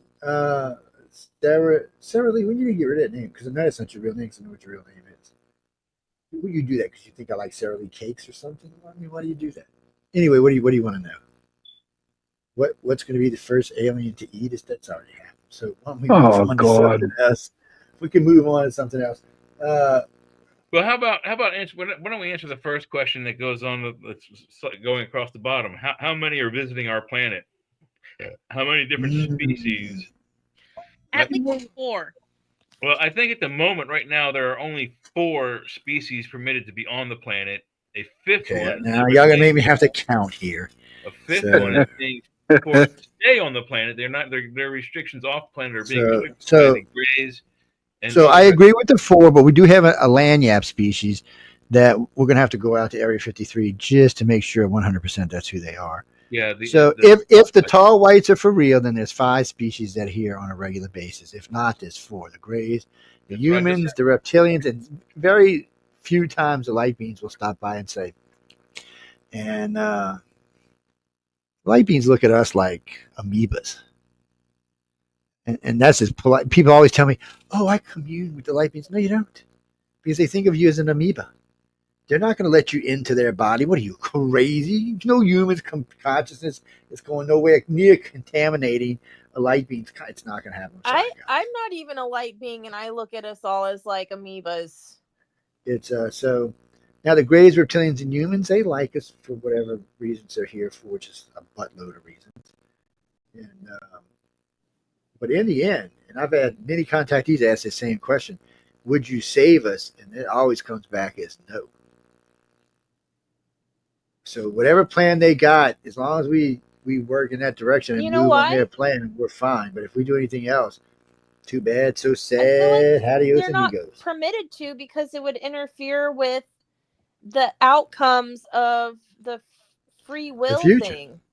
Well, it's not just that. Think about if they interfered and saved the species that in 1,000,000 years, 100 million years came by and wiped out all the rest of the species because they thought that was it. They were xenophobes and went out into the universe wiping it out. Because you got to remember, not all humans are going to be happy with extraterrestrials. They're going to be xenophobes on our planet. Probably half of the people on this planet is going to be a xenophobe. So, it's not going to just be go out there, "Oh, we love you, Vulcans." No, there's going to be a lot of nasty picketing going on. Don't let them on our planet. They're going to do this. They're going to do that. They're going to take our culture over. I can hear it now. It's not going to be an easy trip. And to get a point across, you were talking earlier how the Greys look at us. Yes. Be the same way that we look upon this creature. It's a planarian. It's a microscopic creature. I mean, it's just like it's an amoeba-like worm. Looks like a snake. Like a snake, or I guess we would go to a nematode, but that's not much better. But yeah, I mean, these kind of things they're microscopic. They live in the water. You can see them almost anywhere. I mean, I've observed these creatures under a microscope in high school biology. Very, very cool things. But I mean, when you look at that, it's microscopic. You don't think anything of it. It's nothing to you. It's unreal because it doesn't exist on our plane of existence. That's how light beings look at us. Jesse, the nematode, actually it's in one of the Mars movies. You can learn about them. But NASA and them have been working on a nematode that can produce oxygen. So what NASA wants to do is plant. They got stuff they think can grow on Mars. This thing can eat the plants. Byproducts of 2 things. It helps it to put stuff into the soil, and it puts oxygen into the air. So they figure after a decade or so, there'll be 100 trillion of these nematodes on the planet producing oxygen. Change the color of the planet too, probably make it more green looking. There's water on Mars. They've already proven there's water on Mars. There's actually liquid water on Mars.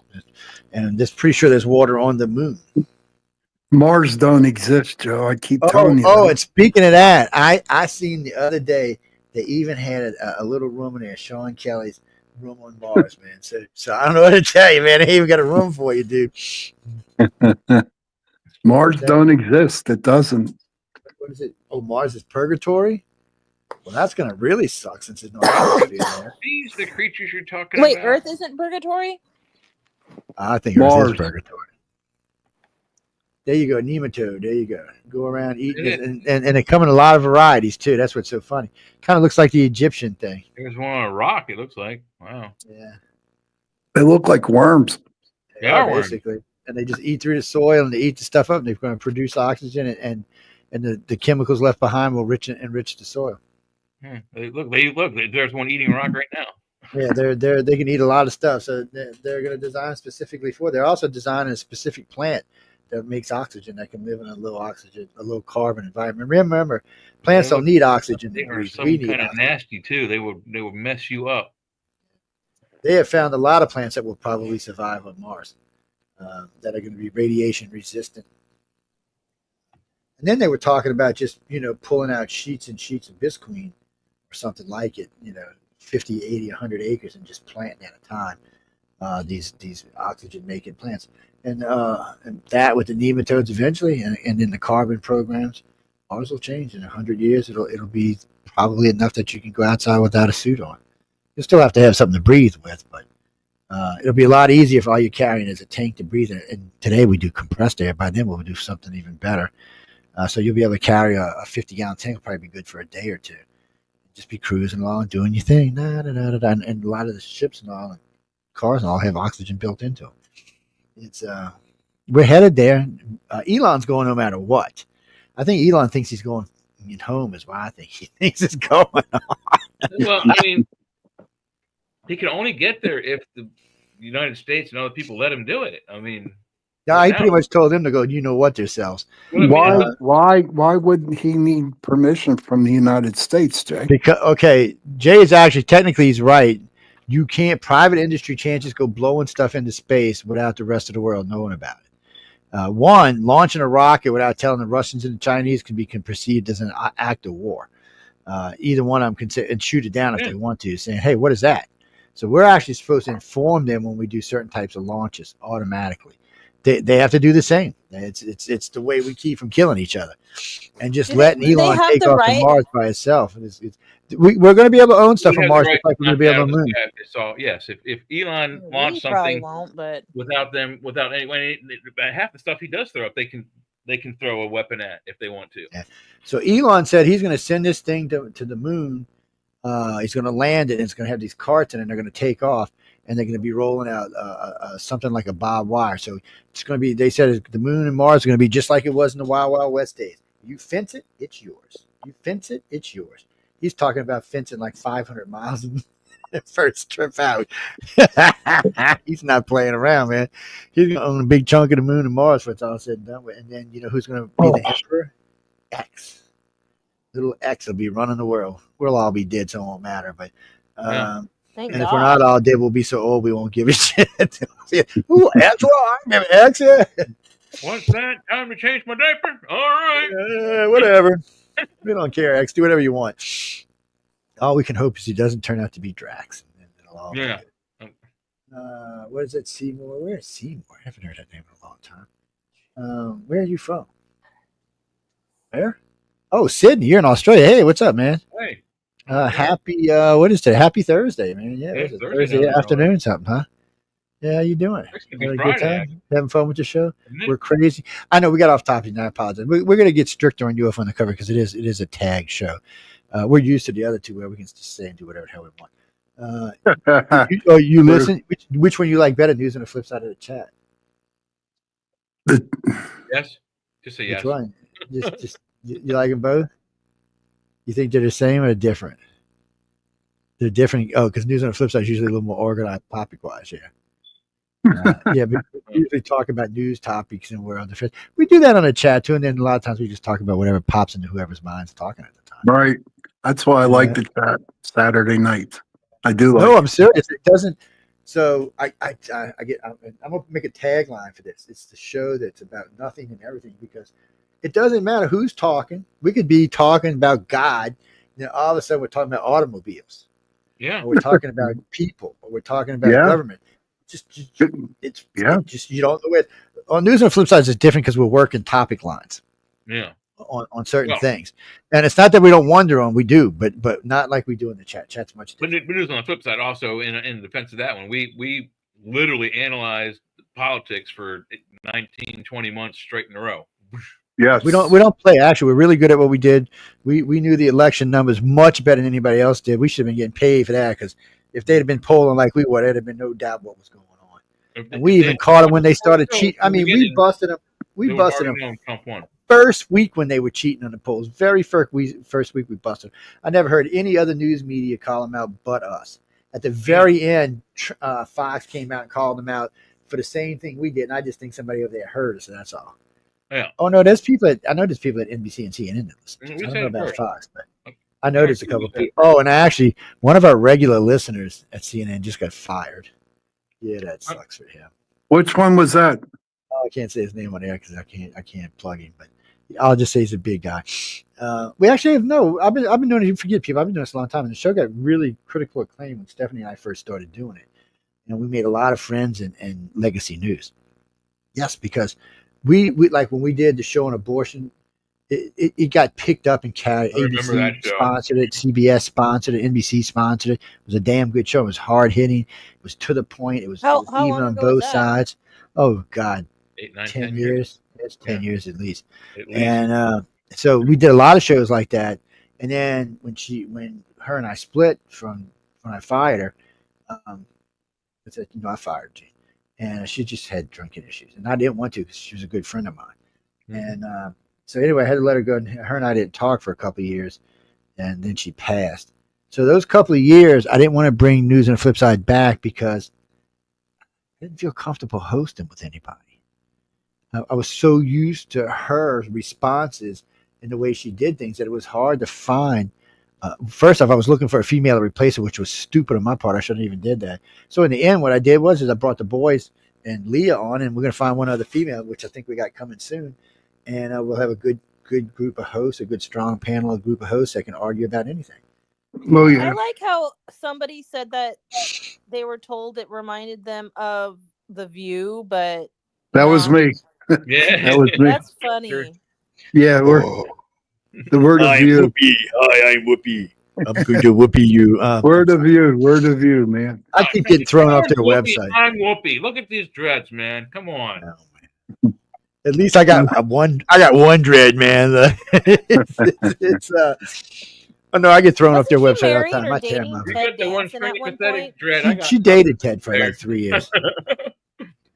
Actually, she used to prefer white guys for a long time, and then all of a sudden she became racist. I don't, maybe Ted wouldn't give her no more, but I don't know what happened. I'm not gonna elaborate. But what's that, Christopher? No, we only got like 7 minutes. What do you got? Was Ted Danson and Kirstie Alley ever associated with each other? You got to ask me on Friday. You can't ask me that today. They got nothing to do with aliens. Was Ted Danson an alien? No, he was not. Was Putin an alien? Putin's probably. What he wants? He's probably a little freaking gray, knowing Putin.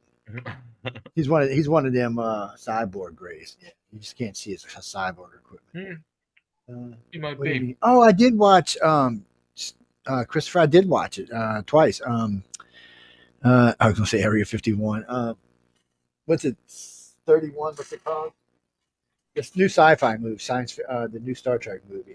I'm gonna keep call it Sector 31. Section 31. Yeah, Section 31. Yeah, with Philippa Georgia. And Georgia, you can spank my ass anytime. I love Philippa. As far as the rest of the movie, I gave it a 6.5 out of 10. It was fun to watch. It was fun to watch. I'm not hating on it. That was fun to watch. Yeah.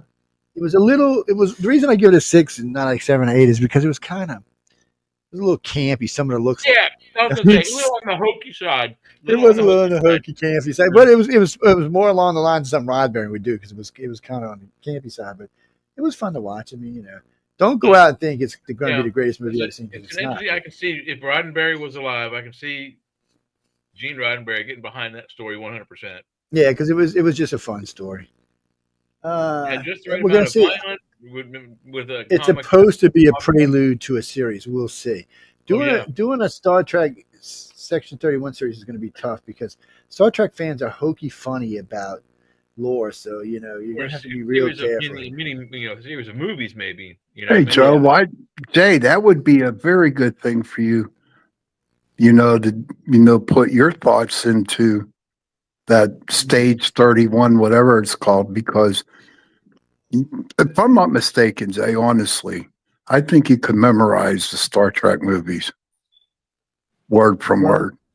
Most decent Trekkies know their movies pretty well. I do know quite a few scenes word for word.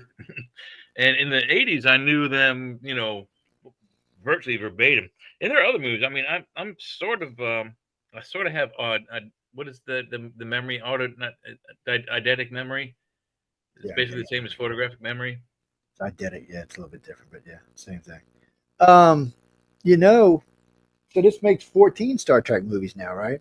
I thought there was 13. And I think this made 14. Hey, Google, how many total Star Trek movies are there? 13 movies. On the website, this one made 14. More than no, actually, I was with Jay. I actually thought there was more than this. About a year ago, I think there's going to be more than that. But Section 31 makes 14. Yeah. And ask them how many Star Wars movies there are. God. Hey, Google, how many Star Wars movies are there? There's at least 12. 12 movies. On the website usatoday.com, they say, according to it's my Trekkie buddies. movies in It's my Star Wars Trekkie buddies. It goes first. 12 movies, 2022. 9 TV series. Yeah, so Star Trek is what I think it's 5 or 7 TV series. According to Wikipedia, 4, 5, 6, 7. television series. Hey, Google, stop. No, it's more than that. Hey, Google, how many television series and spin-offs did Star Trek create? I can think of 7 right off the bat. It's 11. According to Wikipedia, 12 television series make up the Star Trek franchise. I was off by The original 1. series, the animated series, The Next Generation, Deep Space Nine, Voyager, Enterprise, Discovery, Short Treks, Picard, Lower Decks, Prodigy, and Strange New Worlds. Okay, if they're not in the original design, they don't count. So if they're cartoons, they don't count either. Now cartoons don't count. If Cartoons you ask don't count. any Trekkie, the stuff that happened in the animated I know series, any Trekkie would, but for the world, the cartoons don't count. it's 100% canon. It's all of it's canon, including It's, the animated stuff. Because the animated series, the Star Trek the animated series, is actually like the legitimate like 4th season, because all of the actors except for one Who's that? reprised their roles. Walter Koenig is the only one who wasn't on the show. Why did I hear a bleep? Oh, that's why I hear a bleep. Eric maybe came back. It's Uncle Angley. I thought I heard a my bleep. God. Oh, you come in. We got 1 minute to go, man. What the hell? Oh, man. Well, if Michael Angley talks, guys, he's with us. We'll hang out for about 10 minutes. But it's, now, without asking anything, who has more TV series? Okay. Hello. Are you off at 9? Is that what? Yeah, we get off. We're 6 to 8. Yeah, 9 your time. Is it more TV DC? series? Is it DC or is it? I'm cool. We're here for a few more minutes. Just hang out with us. No, hang out. No, you can talk. Wait, who has more what? Who has more TV series? Is it the DC series or is it Marvel? Marvel? I think don't Marvel think has so. more movies, but DC They got more probably movies. has more TV. I don't think they got more TVs though. If I remember correctly, that's where DC kicks Marvel's asses. DC has the most like one-off cartoon movies. No, they got tons of TV series. They got it's because there Flash was is there, to Batman Legends is animated, there. like, Animated cartoons. DC Universe TV shows are there. Sorry, I didn't understand. Oh. No, I'm talking about just regular TV series like Flash, the Green Arrow, things You're not like that. talking about DC's. No. Well, you can add animated, but I'm just talking about regular old TV series, regular TV that people are going to watch every day. 'Cause they had, every like- day people are going to watch. But there's Hey, a Google, who has more shitload of TV them. series, Marvel or DC Comics? No, there's a bunch. There's a bunch of them.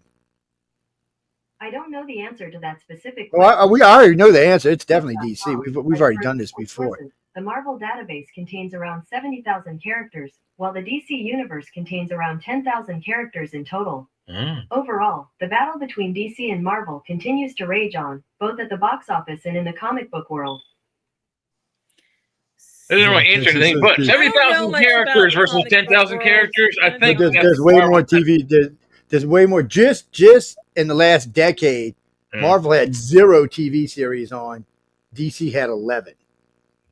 That should tell you right there all you need to know. Disclosure. They Marvel was not big into TV. DC was. I mean, there was no Thor TV shows. There were no. Well, there is Agents of S.H.I.E.L.D., which was pretty decent. But really, other than that, there wasn't much. Military operations with aliens are. Why would there be underground alien activity? With you? Why wouldn't there be? Unless they're Jay. I mean, like under the wraps, like like hush hush. Yeah, DC whoops. I mean, Marvel whoops DC so bad on movies, it's not even funny, Bruce. Yeah, it's even though DC's got some DC, but DC really only has what? Wonder Woman, Batman, Superman, one or two other people. Marvel's got an ungodly number of characters out there. And didn't Marvel now obtain Wolverine and the Fantastic Four? How many people played Batman? I've lost count. That's a good question. Oh, a lot. And then you got the TV series, and you got the 1940s and 50s serial movies as well. Yeah, you do. Now, if you start throwing cartoons into all of this, or it's going to get way crazy, way fast. Because then, if you're going to do that, you got to throw Hanna-Barbera in. As of 2024, 10 different actors have portrayed Batman. Damn. Let's do Superman. Let me see if I can name them all. I mean, at least in the movies, it was Michael Keaton, Val Kilmer, George Clooney. Yeah, boo. Shoot. What's the guy playing it right now? The Dark Knight. What's his name? Yeah, he's cute. The vampire dude from Twilight. Ben I don't remember that one Affleck. for some reason. I remember Ben. Actually, he didn't play that bad of one. Who played it just recently? Who played it just recently? It was the Twilight guy. No. Somebody who played recent. Somebody played it before a while back. When they brought Superman back to life, who was that? Oh man, he also played in the one where he tried to kill Superman. Ben Affleck. Was it Ben Affleck? Okay. Yeah. I'm only on number 6. I'm missing 4 of them. Well, because there's movies. What was the one who got crippled by the horse? The horse. Reeves. Yeah, Reeves. That's it. Oh, from the 80s. Yeah, Christopher Reeves. He played 3 of them, and then he got. No, he didn't. That was He Superman. played 3 of them. Oh, Superman. He played Superman, all right. He played Batman too. He played Batman. Hey guys, I got to run. I'll see you guys we're Friday. Ready to get out of here. You're getting ready to get. Yeah, we were talking about Superman. Leah, we switched topics on you. That's all. Be good, Sean. I'll see you. Your show is up from last night too already, so it's already posted. All right, True. All right, guys, ladies, have a good night. Good night. I'm probably gonna go to. Hey, yes, we got to go get something. Every actor. Lewis Wilson, Robert Lowry, Adam West, Michael Keaton, Val Kilmer, George Clooney, Christian Bale, Ben Affleck, Robert Pattinson all have played Batman. Dun, dun, dun. Little girly girls. I think I named all of those. Girls. Yeah, you didn't get these guys. I didn't get Adam West. So when are we going to get it? Yeah, Adam West he did do movies too. I forgot. He was the original series guy too. Didn't he turn into a TV series? Yes. Yeah, didn't he turn into a porn store or something? What? No. Yeah, he played his own self in Family Guy, I think. Yeah, yes, but he used to do porn. I'm pretty sure after he got out of Batman. I do remember that somewhere along the line. You might be thinking of Bob, the guy who played Bob Hogan's Heroes. He was in No. Adam West was in some type of he was in some type of girly movie thingy. I remember because he was on Johnny Carson and somebody he asked him about. He turned reddish. I couldn't say. Oh man, I don't know if it's some kind of official thing or what it was, but it was freaking hilariously funny. What I don't understand is how it ever became like the thing, like how getting dressed up in some, weird costume and going out and like fighting people ever became so popular amongst the population that they had to emulate it and do cosplay and dress their kids up as it for Halloween.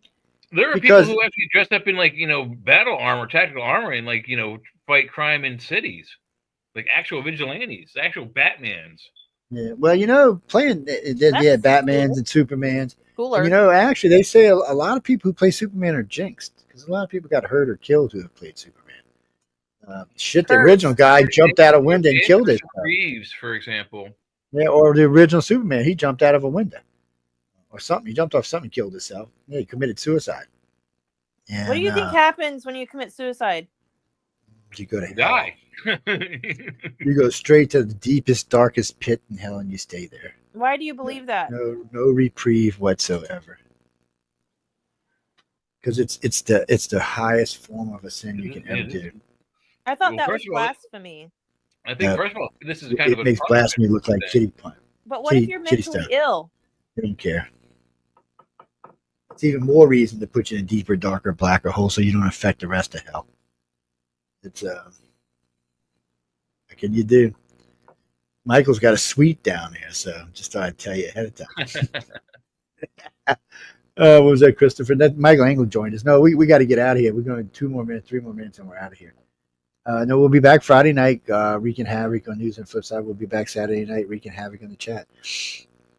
No, we can't talk about topics like that here, though. Sorry, guys.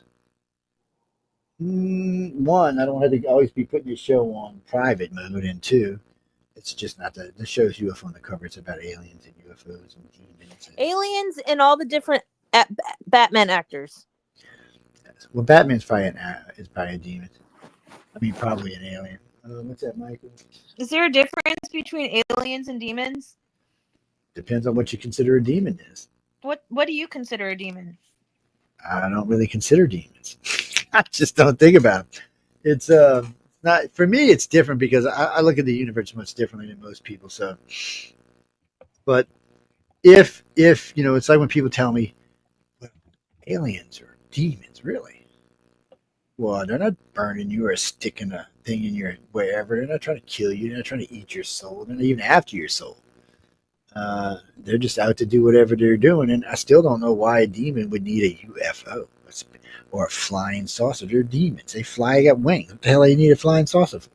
And they got hell. What the hell? I mean, come on. It's to me, it's been always funny, but the reason they get mixed together is because if you look at an alien abduction, a lot of things described in an alien abduction, and you look at a poltergeist, and a lot of things described in a poltergeist, they're a lot alike. I mean, there are a lot of things moving around, flying around, strange sounds, strange noises, lights glaring all over the place. Is it within the same dimension of reality? Like, if you are opening up yourself to alien communication, are you also opening up yourself to paranormal or demonic communication? Only if the aliens are crossing through dimension. In other words, if they're physically solidly here with us, like in your room, with their finger on, If they're communicating or if they're moving through planes, then yeah, it's quite possible they could set something off or send something. There are paranormal stuff that goes along with alien abductions. We've known that for years, and we think it is because if you live in a place with a high amount of paranormal activity, and you are a contactee, then there is a chance that it might cross through it or pull it along. But more than likely, the Greys would probably get rid of it. They would probably say enough of this crap. We have years and data of maps, Bigfoot sightings maps and UFO sightings maps, and you overlay the two, and the hot spots are virtually in the exact same spots every year. It's really, I mean, in the many years I've looked at those people doing those kinds of maps, it's shocking how close it is every time, and they get bigger and bigger each year, each decade. The zones of where UFOs and Bigfoot are seen. It is strange the way it all is going to work out, but I know we got to get out of here in a minute. Yeah, I guess I'll skedaddle. Thanks for having me on tonight. Be sure to come by Friday because we're going to be getting in trouble. I'm glad you said that. Before we go, my favorite joke is I want to buy a ski mountain and open up a ski resort, and I want to rename the mountain to Mountain Daddle, Dattle, Mount Daddle. And then you have commercials and you say, "Come on down and ski daddle." Oh Lord, Jay has not had enough marijuana, people. Anyway, we gotta go. But I want to thank I want to thank everyone for tuning in to United Public Radio and UFO Undercover. If you have any moans, groans, or bitches, or any complaints about this particular show, please write to Michelle DeRoche, courtesy of Michelle DeRoche. And while you're telling her, tell her the crew of UFO Undercover said we love her. We think she's the greatest manager in town. Oh, you're not going to tell her that? You're going to say we're being mean and hateful. She won't believe you. You can complain all you want about the show. Nice. She's not going to believe we're cutting out early. Yeah, and she's not going to believe you. In a few minutes. she's not going to believe you that we were misbehaving. Now, if you told her it was Friday night, oh yeah, she would have no problem. Did you have your phone fixed? No. Wait, hold on. I'll talk to you in a second. Let me get out of here. Ladies and gentlemen, thank everyone again for tuning in to United Public Radio and UFO Undercover. Until Friday, have some fun, stay out of trouble, get into trouble. I don't know, enjoy life. Remember, it's only this long, and actually, for some of y'all, it's only this long. Good night.